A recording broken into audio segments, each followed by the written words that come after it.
Hey guys, it's your girl, The Scarlet Sky, and as promised, I'm coming to you with I don't know if I want to call this like a birth horror story, because that just sounds like really bad, and like at the end everything worked out, but it definitely didn't go as I planned. So I'm gonna just take you from the beginning, and I just wanted to share this experience so that one, I can shed light to the medical system, because, whoo, child, fear mongering.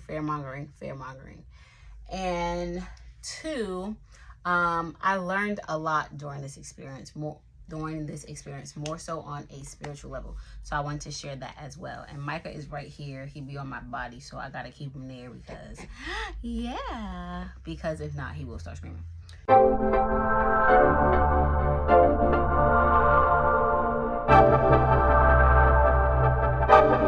So boom, June 13th, which was actually my dad's birthday. Fun fact, Micah, that's my son's name. I named him in honor of my dad, whose name is Michael. And his birthday he passed away in April of 2022. And I really think that my son is my dad reincarnated, but we'll see when he turns 4. I'm gonna ask him, because kids, we still like tap into the spiritual world. But yeah, so June 13th, I went to my doctor's appointment. They had me coming in every week to get ultrasounds and the non-stress test, when they put like those little sticky things on your stomach, and it basically like monitors the baby's heart racing, how like the baby like takes contractions and everything. And they had me coming in every week for ultrasound and for the non-stress test, because when I first came, like I didn't have my first doctor's appointment until like 20 or 22 weeks, sometime between that. I couldn't get an appointment. But they had found a cyst in my umbilical cord, and here's where the fear mongering began. They're like, when I looked it up, it was saying that it was common, like people typically get cysts during pregnancy. But I had one in my umbilical cord, and it was like super, super tiny. Don't pull your hair, baby. Don't pull your hair. It was super, super tiny, but they're like, oh, the cyst can grow and it can stop the blood flow to the baby, and it can like harm the baby, as in like if the baby isn't getting enough blood flow, he cannot grow or whatever. So at this point, like I'm still working on like not giving into fear. So like this also was my 4th pregnancy. So I had 2 miscarriages prior to that, and my first pregnancy, when I was like 13 weeks, I found out that like the umbilical cord was around the baby's neck. They call it amniotic band syndrome, and typically it's like on the limbs of the baby, like on their fingers or their wrist or their feet or their toes, but it was around the baby's neck. So the baby's like, he wasn't getting oxygen to the brain or something like that, so the brain wasn't growing. So I had to unfortunately get an abortion, which was very, very sad, because I had not ever had an abortion before, and that was my first time being pregnant, so it was just a lot to deal with. So this was my 4th pregnancy, and it was the furthest I had got. I was like somewhere between 20 and 22 weeks. So I was just really like excited that I had gotten that far. You looking at mommy talk? Okay, don't start crying. I was just really, really happy that I had gotten that far. So a part of me wanted to, trust and continue like just like go on my natural route, because my plan wasn't to like, I wanted to get that initial appointment, but like then I was gonna like stop going to appointments type of thing.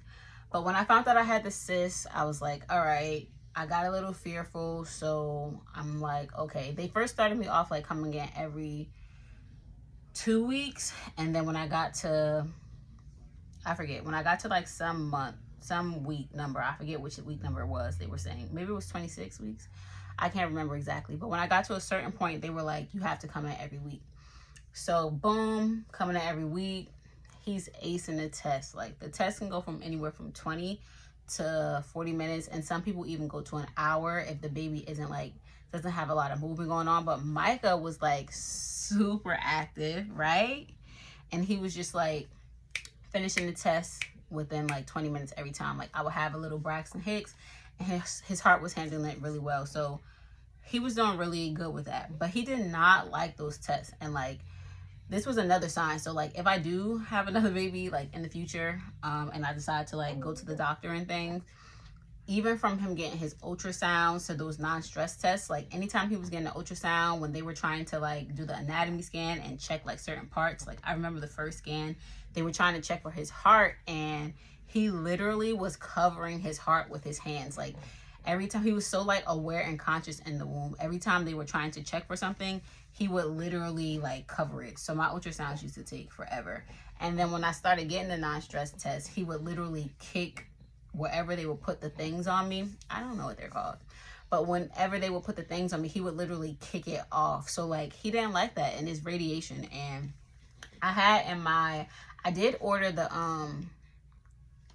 not the birth plan, Rights Over Birth from Sacred Doula on Instagram. Definitely follow her, Sacred Doula on Instagram.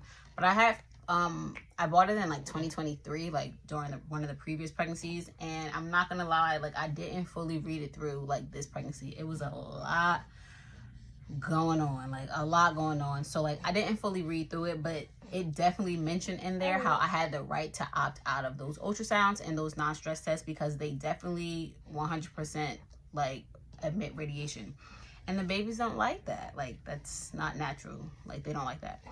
So fast forward, we come in every week. The ultrasounds are great. He's doing great on a non-stress test. When I get to like 36-ish weeks, like they start like pushing like, oh, like you should get an induction. Like people here usually get inductions at 38 weeks. Like you don't want to go to 40 weeks. Like your placenta is going to get old, which I had never heard before. They're like, your placenta is going to get old, and if the placenta gets old, then it's not going to be giving like good blood or fresh blood and good oxygen to the baby, like all this stuff. And my doctor knew. Shout out to my doctor though. My doctor was very respectful and understanding of our birth plan and what we wanted to do. Like we let her know off the rip, like we're not doing vaccines, I'm not doing all these extra checks, like I'm not doing anything that's unnecessary, and I wanted to have a natural birth. That was the plan, to have a natural birth. No pain medicine, no epidural, no Pitocin, no nothing. No breaking the water, no nothing. Like that was the plan, and they knew that from the jump. But she was very, very supportive of that, so shout out to her. But the nurses at the doctor's office in the hospital, they were not. Okay, so when I would go to get the ultrasound, which was like in a different department from my actual doctor, and when I would go to get the non-stress test, they would literally like, once I hit 36 weeks, they're like, oh, like you're far along, like you should be getting induced. Like when are you getting induced? Like I'm not getting induced. Stop asking me that. I'm not getting induced.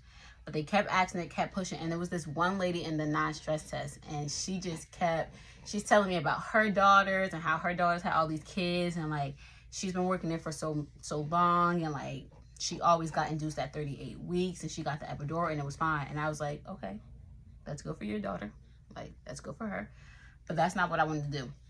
So June 13th 2025, at this point I was already 41 weeks. Michael was due on June 5th. So I had already went past like the 40 mark. So I was like 41 weeks at this time, because my weeks went up every Thursday. And we went on my dad's birthday because I had a doctor's appointment.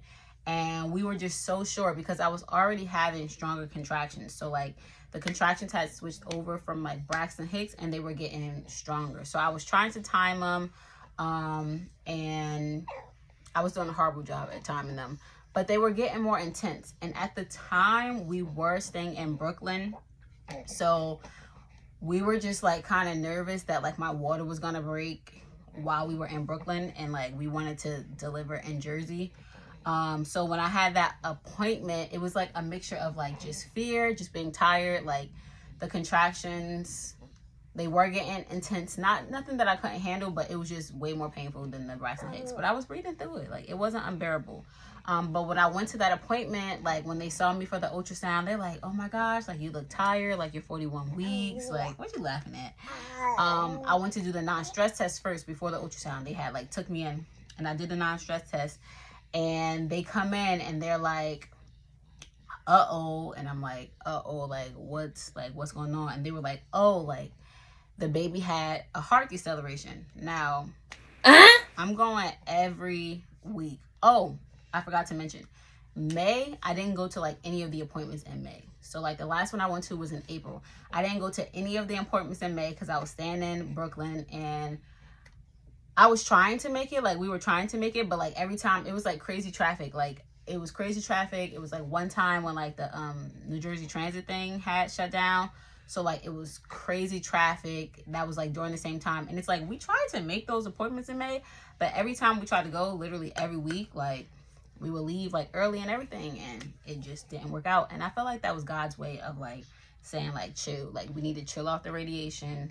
Baby doesn't like that, because we literally tried, but we missed every appointment in May unintentionally. So that was the second appointment, because I did go to the appointment on my actual due date. So when we went on the 13th, I'm in there, and they're like, uh-oh. I'm like, what's going on? They're like, oh, the baby had a heart deceleration. And I'm like, what that mean? And they were like, his heart like beat like dropped during the contractions. And I'm like, so what is that? Like, is he okay? Like what's going on? So they finished the test. I went for like, that was like the longest test. So they had me go for like 40 minutes instead of the usual 20 minutes. And what they look for is 2 heart accelerations during the contractions. So I was having contractions, and he did end up having the 2 heart accelerations. So the deceleration happened first, and then he ended up having the accelerations. And they're like, we're gonna have to like show the doctor this, like, this is concerning, like, we don't want you to go home and leave and then something happens, so like we need to monitor you closely. So at this point, I am getting a little nervous, because Niall wasn't in that part with me, like that part for the non-stress test. Like, he was able to come in for the ultrasounds, but he wasn't able to come in. You're doing so good. You're doing so good. He wasn't able to come in for the non-stress test, just because like the spacing of the doctor's office for that part. So I was like super nervous. So they called the doctor down, and the doctor's like, yeah, like, I saw the results. Like, I think it's best, like, since you're 41 weeks, like, your placenta is old, like, I think it's best that you go into labor and delivery. Like, so at this point, I'm just like, okay. So I just said, okay. I'm just like, all right. So in my mind, I'm thinking that I was just going to be able to go into the hospital, be admitted into the hospital, and then I was still going to be able to, like, go through early labor, go through active labor, and still do everything naturally. But to my surprise, that was not the case. Okay, so fast forward, we get up to labor and delivery. I'm like getting super nervous. Like, I see all these signs, like, you can't eat. And mind you, I had like my coconut water, I had like honey sticks, I had like snacks, like, to get me during early labor, because despite what the medical system says, like, your body needs energy during that time. Like, your uterus is a muscle, and it literally, you're trying to get it to open up. It's going to be contracting, closing and opening, like opening up. So like, you need to give that muscle nourishment. So I had my snacks, and you know, that was also in my birth plan and in my rights over birth, like, that I'm able to eat. So when I saw the sign saying like no food, I started freaking out, because like I hadn't eaten already in mad long, because we were like in the doctor's office for so long. So I'm getting nervous. They put us in a room. I give them the birth plan. A doctor comes in, and they did not read the birth plan. They did not read the rights over your birth packet. They didn't read anything. And she's like, what's the most important things that's like, I know you have your birth plan, but what's the most important things? And I'm like, well, the most important thing is that I want to have a natural birth. Like, I do not want to take any drugs. Like, I don't want y'all doing a bunch of cervical checks. Like, I just want to have a natural birth. So, she was like, well, the doctor said, like, we're going to induce you. I'm like, no, like, I'm not getting induced. She was like, well, why are you in labor and delivery? I was like, because the doctor told me to come. But, like, he didn't say that I was going to have to get induced, and I don't want to get induced. So then they bring another doctor in. He's trying to get me to get induced, and I'm like, no, like, I don't want to get induced or whatever. At this point, I'm only 2 centimeters dilated, which is still early labor. Like, the baby isn't coming out. The baby isn't ready to come out. You're not in active labor until you're like 6 to 7 centimeters. I was only 2 centimeters. And the previous Monday, so not the Monday of that week, but the previous Monday, I was 1 centimeter. So like, he was taking his time. My body was taking its time. It was going super slow. And I really thought that I was further along, but I was only 2 centimeters. So I'm like, no, like I want it to happen naturally. So then they bring in a midwife, and she was Black, and she had good energy. And I'm like, all right, I want to work with the midwife, but I still don't want to get induced type of thing. So fast forward, at this point, we're already there. It's been like 3, maybe 2 or 3 hours. So the nurse and the midwife come in, and they're like, okay, so like it's been like 3 hours, such and such. They're like, can we do a check? So they check me. I'm still 2 centimeters. They're like, they ask if they can like sweep the membrane, and when they like sweep the membrane, that's just like, it's like removing the sac from the uterus, if I'm not mistaken. And it helps, like, it's not the same thing as breaking your water, but it like speeds up the process. So my doctor had already asked to do that last week when I went to my appointment, and we said no. And the midwife asked again, and we said no. So she was like, well, like, what do you want to do? And I was like, we're just going to go home. Like, we're going to go home. Like, I'm starving. Like, they're like, well, what will you do at home that you can't do here? And I was like, well, we're going to we're going to continue to naturally induce the baby. And they're like, how? And I was like, spicy food, pineapples. I was like, I'm going to continue to move on my ball and like move around. I was like, sex, natural ways to induce, eat more dates. Like, I have a list of things. And they're like, well, what if you can do all those things here? And me and Now, we're looking at each other like, what? And I'm like, you're going to let him go get me some food? Like, because I haven't eaten, like, and I need, like, I've been trying to eat spicy food, ginger tea, just natural spices, cayenne, you know, to speed it up. And they're like, yeah, like, you guys can go, he can go get you some food. And he's like, are you going to let us have sex? And they're like, yeah, like, we'll put a sign on the door. You guys can have sex. Like, but like, it's best that you stay here. Like, they wanted us to stay there bad. So we're like, okay, all right, bet. So he leaves. He goes to get the food. I'm like, come back. Like, please make sure you come back, like, super fast. Like, please come back, right? We wanted Daddy to come back. Come back super fast. So he goes to get the food. And probably almost like 5 minutes after he left, the midwife and the nurse comes back in.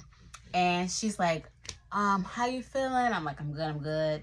And she's like, I know you said you didn't want to, but I think it'll be very helpful. She was like, what do you think about me sweeping your membrane? And like, at this point, I was really tired, and I did, like, a part of me, I wanted him to be born on my father's birthday. So I was like, I just wanted to get this over with. But a part of me also felt super bad, because I felt like if Now was still in there, like, 1, they wouldn't have asked me to come. I mean, they wouldn't have asked to do that. And 2, I wouldn't have gave in. So this was like the first thing that I felt like super bad, because I felt like I didn't stick to the plan and I gave in.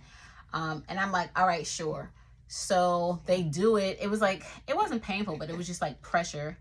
And then it was super quick. They go out. Now probably comes probably like 20 minutes after that. I didn't tell him at first that I let them sweep my membrane, because he already was like, don't let them do that. And we already had told the doctor no, like, last week. So I felt bad, because I felt like I gave in. So we eat the food. Food was hitting. They put the sign on the door. We get it in real quick. And then probably, I want to say 10 minutes after that, I'm laying on the bed, we're talking, and then I feel like a gush of water just like coming out of my vag.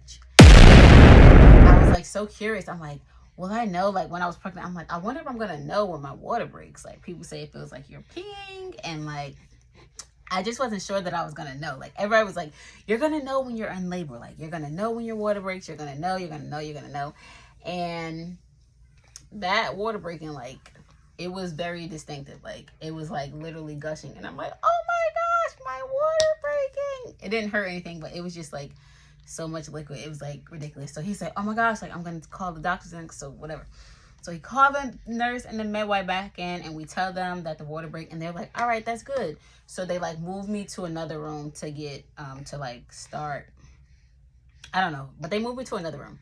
So what they didn't tell me is that once your water breaks, whether they break your water, whether it's because they swept your membrane, whatever the case may be, once your water breaks, you have 48 hours to deliver that baby. Like, that baby need to come out in 48 hours, or you're considered high risk. And even with the cyst in my umbilical cord, I was considered low risk the entire time. Like, all my blood work came back normal. Like, all the ultrasounds were good. All the stress tests was good. So I was considered not low risk. But when your water breaks, whether it's natural or unnatural, meaning they break it, you got 48 hours. And then at the 48-hour mark, you're considered high risk, and then you have to get an emergency C-section where they put you to sleep and no one can come in the room with you. And I didn't know that, but it was in my rights over birth package, which I did not read before I went into labor. So I didn't know that at the time. So my midwife, she like does like some moves with me. She's like helping me. She's also at the time respecting that I want to do this natural. She does some moves with me, and she's trying to like get me to like my cervix to open up more. They check my cervix again. I get to 3 centimeters. Boom. Another nurse come. Another midwife come. Hi, baby. Hi. Another midwife comes. She's super cool. They tell her that I'm trying to do everything natural. I'm breathing through it. So I went through probably like 3 or 4 midwives until I got to 6 centimeters. I got to 6 centimeters. It was Saturday night, and they're basically like, you've been at 6 centimeters for a very, very long time. They're like, we know you don't want to take any medicine, but we highly suggest you take a low dosage of Pitocin. So now he was already not off it, because he's like, he's asking mad questions, and like, I am in pain, but it's not like unbearable pain. So I'm letting him do the talking, and we decided that we were going to do like a low dose of Pitocin, because they're like, you're already at 6 centimeters. If we can get if you take just a little bit of Pitocin, like, it'll speed the process up. So despite my gut, despite my plan, I decided to take a low dose of Pitocin. So I already had the IV in my arm, and they were like really like pressing the IV too. Like, I was saying like I didn't want the IV, and they're like, if anything goes wrong, like if you have the IV in your arm, like it'll just be better, because we can just like give you the medicine right away. And the first lady that put the IV in my arm, like she put it like here, and it was just really uncomfortable. So I took it out. So they had someone else come do it. So they put the Pitocin in. It's Saturday night at this point. I'm at 6 centimeters. They do a low dosage. So I forget how much it was, but it was like half of what the normal dose was. And they were going to give it to me like every hour. So 2 hours went by. They come in, they check me. Mind you, I was getting so many cervical checks, which is like something that I didn't want to do, because that's just like interrupting the process, like the natural process. And your cervix can get like inflamed with them continuously like going in there and sticking and checking. So 2 hours passed, they come back in, they check, and I was 7 centimeters at this time. So they're like, you know, this is still going too slow, like we're gonna up the doses. At this point, I'm like, dang, like I've been here since Friday. It's Saturday night. It was late Saturday night. They were about to switch to another, it was like late in the AM late, going into Sunday. So I guess it was Sunday at this point when they upped the dosage.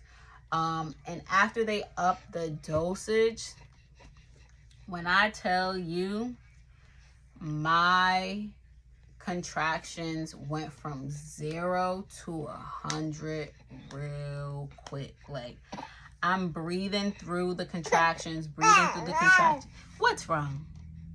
What's wrong? What's wrong? I'm breathing through the contractions, and when they upped the dosage, it just went like crazy. So instead of me having, I was having like, my contraction was lasting for like 1 minute. When they increased the Pitocin, and they increased it twice, trying to like speed up the process. when they increased it that last time, that's when it like got really crazy, and I had like another nurse there at this time, and I'm breathing through it, and they upped the dose, and like the contractions started to last 4 minutes. Like, it felt like an eternity, and I'm just like, oh my gosh, like, it was the worst feeling ever. And mind you, I used to have really, really bad period cramps, so this was worse than that. Like, I kept feeling like I had to poop, like there was so much pressure near my rectum, like my left leg was hurting like super bad. Like, I learned later that the baby was like on my sciatic nerve when I was trying to push him out. But it was so horrible. The contractions went from lasting like 1 centimeter to 4 centimeters. 1 minute to 4 minutes. And it was just like ridiculous. So I'm like literally in pain. The contractions are coming super frequent. It's already Sunday at this point. The nurse that was there, it was a Jewish lady, older Jewish lady. She had came in like the morning, and I thought she was really nice at first. But like looking back on it, she was like super sketchy. Like, she kept trying to get Now to leave the room. Like, she kept trying to get him to go for a walk. And at the time, I didn't realize why. But later on, when we were like debriefing and talking about it, it's because like she was trying to coerce me. She tried to get him to go for a walk. He wouldn't go for a walk because he didn't want to leave me. And it was just him and I there. And then she was like telling him to like go to sleep and like take a nap. She's like, you look really tired. Like, you guys been here since Friday. So he ended up like falling asleep. And like when he fell asleep, like, again, they just used that as an opportunity, knowing I'm in pain, to get me. They upped the Pitocin again. They like checked me like multiple times, and one of the times they checked me, the Jewish lady, she like stuck, it looked like a stick. I was asleep. Well, I had my eyes closed because I was trying to breathe through it. And I like woke up because I felt the pain, but it was like a stick, and it was like super long. It was like probably like the size of a ruler, but it was like super, super thin. And like, I don't know what the purpose of her doing that was for, but she stuck in it. And I'm like, oh, like, what are you doing? And she's like, oh, I'm just checking your cervix. Like, I'm just trying to help move it along. I'm like, no, like, take it out. Like, that hurts. It was like another point. She also kept like turning off the monitor. Typically they had the things that I had for the non-stress test. They had that on me the entire time, even though they told me in the beginning and in my birth plan, I said I wanted intermittent monitoring, which means I wouldn't keep it on the whole time, but they had it on me like the whole time. And every time I would take it off, they would come back in the room like, oh, you have to put it on so we can like watch the baby. So during that time, like, his heart did decelerate more. And it was just getting really scary for me because I'm like, why is his heart decelerating? And hindsight, looking back at it, it was decelerating because all those interventions and extra things they were doing. There was like one point when they were like, oh, the baby's sleeping, the Jewish lady, the baby's sleeping, like, we need to wake him up. And she like put this thing on my stomach, and it like vibrated. They were saying like it was like a razor without the razor. I don't know what the name of it was, but she put it on my stomach, and she was like trying to like wake the baby up. She was just doing like a bunch of stuff that like, and this all happened in the time frame that Now was asleep. He probably was asleep for probably like 30 minutes.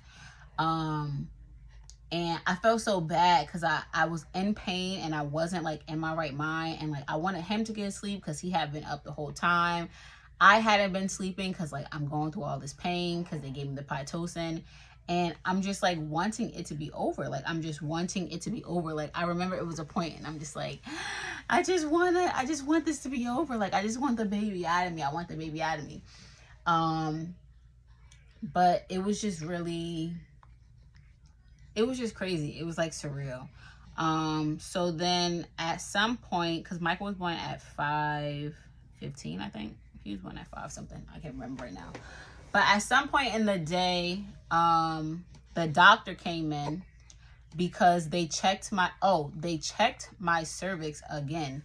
And I had got to 8 centimeters. And then they checked it again. A new midwife came in, and they checked it again and it went back to 7 centimeters. So my cervix started to close because it was getting like inflamed and it was like swollen, because it probably was because that lady stuck that stick in me. But like they were checking me so many times to see like if the Pitocin was working and if I was like, if my cervix was opening up. But all those checks, which is why you're not supposed to get a bunch of cervical checks, because it can swell up your cervix and make you start going backwards, which is what happened to me. They're like, when they told me that it was going back to 7, I'm like, oh, nah. Then a doctor come in and she's like, all right, look. She's like, the baby's heart is decelerating. They're like, you're coming up on 48 hours. And when you get to 48 hours, like, you're going to have an emergency C-section. And she's like, we're going to have to put you to sleep and your partner's not going to be able to come in. And then we're going to have to get the baby out. And I just really didn't want to do that. So I'm just like, no, like, I don't want, I was like terrified. I was in so much pain. I was like, let's just do the C-section now. Like, I had 2 hours left before I got to the emergency C-section part. And I'm just like, nah, like, let's just do it now. Like, let's just do it now. So I remember crying because like the last thing I wanted to do was have a C-section. Like, I was so afraid of having a C-section. And that's where the spiritual lesson come in, because everything that I feared during this pregnancy, it was coming true. Like, for majority of the pregnancy, I was like good. I was like doing my yoga. I was taking my sea moss. I was taking my herbs. I did do red raspberry leaf tea and nettle tea like the entire pregnancy. I wasn't plant-based during this pregnancy, but I tried to practice balance. But I was eating meat and stuff like that. I was trying to do blood type eating and a little cravings. I was indulging in cravings as well. But as it got closer to the end, like, I knew my baby was not ready to come out. He probably would have went to 42 weeks. Like, he really probably would have went to 42 weeks.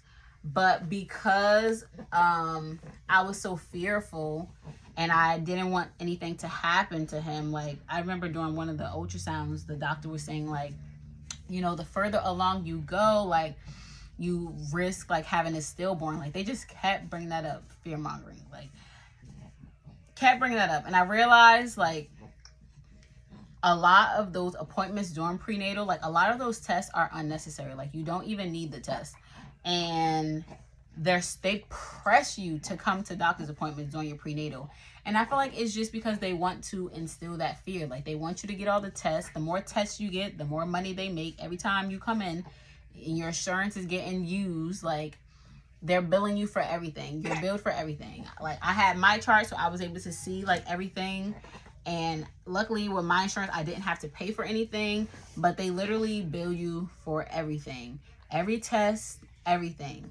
And I feel like the prenatal part, like, they have the moms come in and it's a lot of, oh, well, this could happen, or this could happen, or it's to help prevent from this because it could possibly happen. And it's just like, no, like, we don't need to do all of that. So having a C-section was like one of my biggest fears. Like, I heard of a lot of people having horror stories with C-sections, and like, C-sections are a major surgery, and I just didn't want to go through that. Like, I never had a major surgery. Like, the only surgery I ever had was getting my wisdom teeth pulled. So it was like, I didn't want it. But I thought about it often, and I thought about the what ifs, and because I was focusing a lot of my energy on like fearing it, like, I feel like it came true. Like, that's why it came true. I also believe that, like, I was supposed to learn from this experience. So, like, 1, not fearing and trusting in God Most High that things are going to work out. And 2, trusting in myself and my intuition. Like, a lot of times during that process, like, I wasn't trusting myself and the plan I had, and I was letting fear take over. So once I told them, like, I wanted to do the C-section at that point, like, they were like, all right, come on, like, they started moving super fast. And they got me into the room. I had to do like the anesthesia in my spine. My body was shaking because like the baby was on my sciatic nerve. So it was like really hard for me to stay still. But he got the needle in. went numb right away. The C-section, now was able to be in the room with me. He was holding my hand and I was awake, didn't feel anything. They did it in like 10 to 12 minutes. Like, it was super, super fast. I was shocked at how fast it was. And then they like opened me up, and then they got him open, and then they were holding him up, and he was so big. I couldn't believe that big baby was inside of me. He was 8 pounds and 2 ounces, like mad big. Like, he looked super cocky with them holding him up. And then they showed him to us, and I immediately started crying. And then they immediately like took him, and they're like, oh, like the dad can't come in just yet, which was like super sketchy, because like, I don't know. I know they wiped the vernix off, which we didn't want to do. But he was able to come in probably like 5 minutes after them taking him. And then they sewed me back up. It was all really fast. Like, the whole process from them starting, not from the anesthesia, but from when they started the surgery to like me being transferred to the other room to actually hold the baby and breastfeed, it probably was like 20 minutes altogether. So it was really fast. And they sewed me up, and I'm just like sitting on the table. I'm like thanking God, like, oh my gosh, thank you God, thank you God, thank you God. Like, I didn't die. Like, I was also like afraid of possibly dying during childbirth, me or the baby. So like, I was just so happy that we both made it out. And they took me to the other room, couldn't feel anything, so I was like in a good mood. My line sister Ashley was there. Now was there. He's holding the baby, and I'm just like crying and just like so emotional, because I'm like, oh my gosh, like there's a baby here, like there's a baby here. And then I held him, and then they like put him on the boob, and he started going in, like he started eating right away. Right? You like to eat. But nothing went as planned. Nothing went as planned. And that was a lesson in itself, because I feel like I was struggling with control during this entire time. Like, I wanted to control everything, from me wanting him to come out on Friday the 13th, because that was my dad's birthday, to like me it was just a lot of control. I wanted to control everything. Like, I wanted everything to go a certain type of way. And it didn't. So I learned some valuable lessons in the process. 1, to trust myself and to my intuition. 2, to always realize and understand that energy goes where attention flows. So I feel like part of the reason why I had a C-section is because, like, 1, I was being very fearful, so I didn't just allow things to naturally go. Fearful of like going into labor in Brooklyn and not being able to make it to Newark in time, and fear of like something happening. Oh, what's wrong? Something happening to my baby, and not trusting God's divine plan, and like everything, him being healthy and okay, and everything working out the way it's supposed to work out.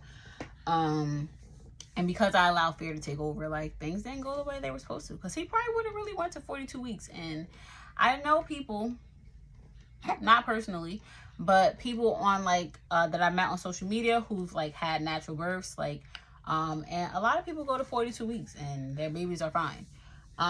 So if I do have a baby again, if I get pregnant again, I do want to make sure that I'm like releasing the fear and just trusting in God's plan for me. I am gonna order another or probably use my own, but I'm probably gonna get another one, because I ordered that in 2023, and I don't know if any of the laws changed. But I would highly suggest getting the Sacred Doula Rights Over Your Birth Plan, because it literally had everything in there. It had everything about the vaccines and why you're not supposed to get the vaccines. Like, he did not get the vitamin K shot, and he did not get that hepatitis shot. They both have black box labels on them, which is like basically poisonous to the baby, but they don't tell you that. And it just had everything in it for you to be able to assert your rights. But like I said, there was a lot going on. I did not read it. Neither of us like read it fully before we went into labor that day. So we weren't versed in it. It talked about the Pitocin and how the Pitocin literally makes the contractions last longer. Like, it talked about all that. It talked about the radiation from the ultrasounds and the monitoring. It talked about all of that. But next time, I will definitely get that again. If I have to deliver in the hospital, I will prefer not to. What's the matter, fussy pot? What's the matter, fussy pot? What's the matter, fussy pot? And I would really just trust myself. So birth didn't go as planned. Oh, you got the hiccups. Didn't go as planned, but I thank God that we made it out alive. Okay, so that was my birth story. I hope you guys learned something from it. And oh, I will also say, like, to make sure you're stretching and like opening them hips, because the more open you are, the more you open up and allow your baby the space to be able to move through. I did stretch during my pregnancy, but I did become a bit inactive towards the end. So just like preparing, breath work, you know, being able to get in your zen and doing those stretches, bouncing on your ball, doing all that stuff, because it really does help prepare, like getting the baby ready to come out. But yeah, like if you guys have any questions about my birth story, you can leave it in the comments.